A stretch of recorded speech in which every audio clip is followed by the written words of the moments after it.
Hello friends, আমি চলে এসেছি আমি কার্তিকের নতুন ইউটিউব চ্যানেল টু সাইড কিচেনে। আজকে একটা নতুন রেসিপি নিই। আজকে রেসিপি হচ্ছে মোদক বানিয়ে দেখাবো। সেটা বানাতে কি কি উপকরণ লাগে আসুন দেখাই। তার আগে একটা কথা বলে দিই, আমার চ্যানেলে যেসব ভিডিও ছাড়া আছে আপনাদের যদি ভালো লেগে থাকে লাইক কমেন্ট শেয়ার করবেন, বেশি বেশি করে শেয়ার করবেন। আপনি যদি আমার চ্যানেল নতুন হয়ে থাকেন প্লিজ সাবস্ক্রাইব করে দেবেন, নিচে বেল নোটিফিকেশানটা অলে করে দেবেন যাতে আমার ভিডিও আপনাদের কাছে আগে পৌঁছে যায়। তাহলে চলুন মোদক বানাতে কি কি উপকরণ লাগে আসুন দেখাই।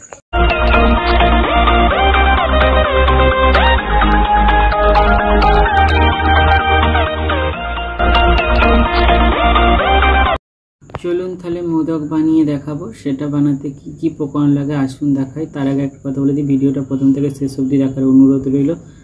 তাহলে চলুন রেসিপিটা শুরু করি। গ্যাসটা জেলে কড়াটা বসিয়ে দিয়েছি, কড়াটা গরম হয়ে গেছে। কড়ার মধ্যে আমি ঘি দিয়ে দেবো। ঘি দিয়ে দিয়েছি, ঘিটা গলে গেছে। সুজিটা দিয়ে দেবো। এই সুজিটাকে একটু লাল করে ভাজবো। অল্প একটু নুন দিয়ে দেবো। নুন দিয়ে দিয়েছি, ভালো করে ভেজে নেবো সুজিটাকে। আগে সুজিটা ভেজে নিয়েছি, এবার একটু লিকুইড দুধ দিয়ে দেবো। এবার আমুল দুধটা দিয়ে দেবো। এবার চিনি দিয়ে দেবো। এবার কাজু বাদাম দিয়ে দেবো, কাঠবাদাম দিয়ে দেবো, কিশমিশ দিয়ে দেবো। ভালো করে নেড়ে চেড়ে নেবো। এবার ছাতু দিয়ে দেবো। ভালো করে নেড়ে চেড়ে একটু শুকনো করে নেবো। শুকনো করে নিয়েছি, এবারে নামিয়ে ঠান্ডা করে নেবো। এবারে এর মধ্যে আরও যে বাকি যে বাদামগুলো আছে কিশমিশ সব দিয়ে ভালো করে একটু মেখে নেবো। একটু হাতে ঘি নিয়ে নেবো, ঘি মাখিয়ে নেবো।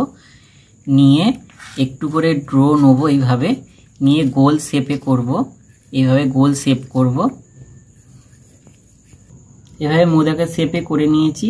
তো আমার কাছে মোদকের ছাঁচ নেই বলে আমি কাঠি দিয়ে দাগটা করে দেবো। যেমন মোদকের দাগ থাকে এইভাবে দাগটা করে দেবো কাঠি দিয়ে। এইভাবে সবগুলো করে নেব। দেখুন আমার মোদক রেসিপিটা রেডি হয়ে গেছে। এই রেসিপিটা যদি আপনাদের ভালো লেগে থাকে লাইক কমেন্ট শেয়ার করবেন ও বেশি বেশি করে শেয়ার করবেন। আর প্লিজ সাবস্ক্রাইব করে দেবেন, আমাদের পাশে থাকবেন। চলুন তাহলে দেখা হচ্ছে নেক্সট ভিডিওতে। আর মোদক আমি আমার মতো করে আজকে বানিয়ে দেখালাম। আপনাদের যদি এই ভিডিওটা ভালো লেগে থাকে অবশ্যই লাইক কমেন্ট শেয়ার করবেন ও বেশি বেশি করে শেয়ার করবেন। আর প্লিজ পাশে থাকবেন। চলুন তাহলে দেখা হচ্ছে নেক্সট ভিডিওতে।